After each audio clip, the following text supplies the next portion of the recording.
أعوذ بالله من الشيطان الرجيم.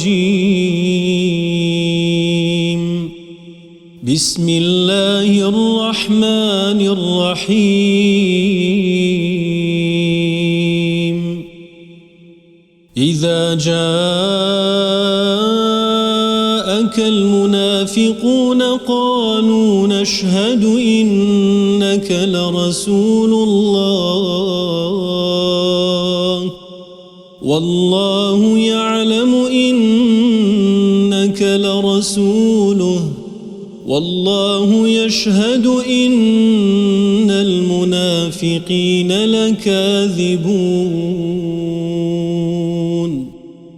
اتخذوا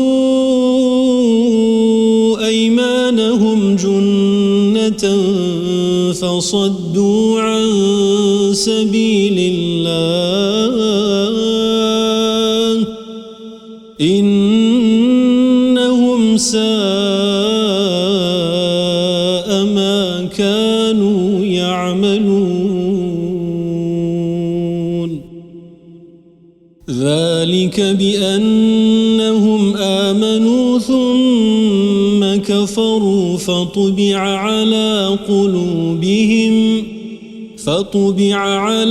قلوبهم فهم لا يفقهون. وإذا رأيتهم تعجبك أجسامهم وإن يقولوا تسمع لقولهم كأنهم خشب مسندة يحسبون كل صيحة عليهم هم العدو فاحذرهم قاتلهم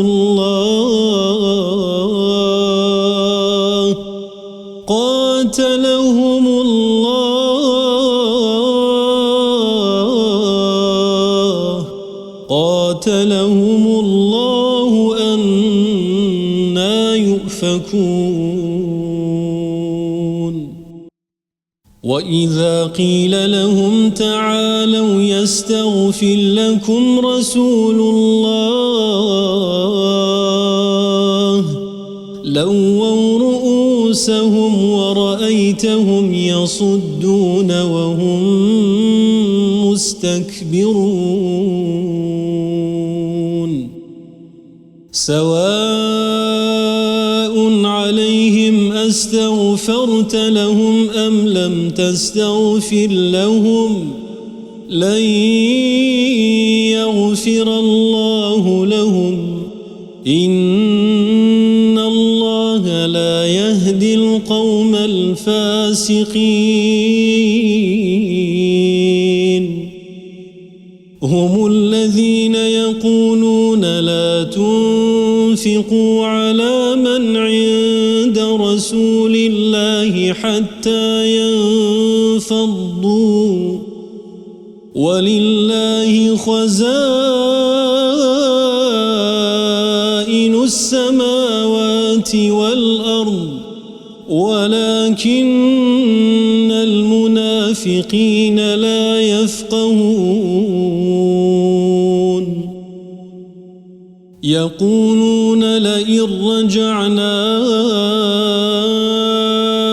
إلى المدينة ليخرجن الأعز منها الأذل ولله العزة ولرسوله وللمؤمنين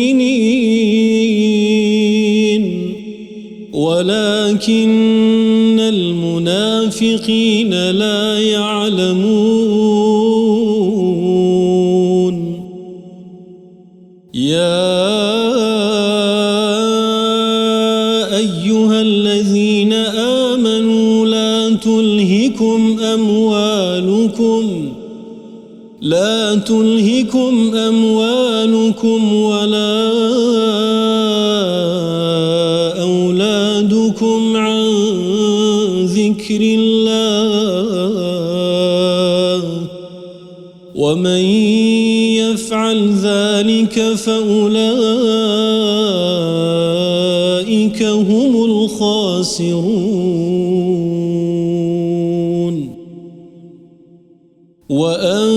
وأنفقوا مما رزقناكم من قبل أن يأتي أحدكم الموت فيقول رب لولا أخرتني إلى أجل قريب رب لولا أخرتني إلى أجل قريب فأصدق وأكن من الصالحين ولن يؤخر الله نفسا إذا جاء أجلها والله خبير بما تعملون صدق الله العظيم.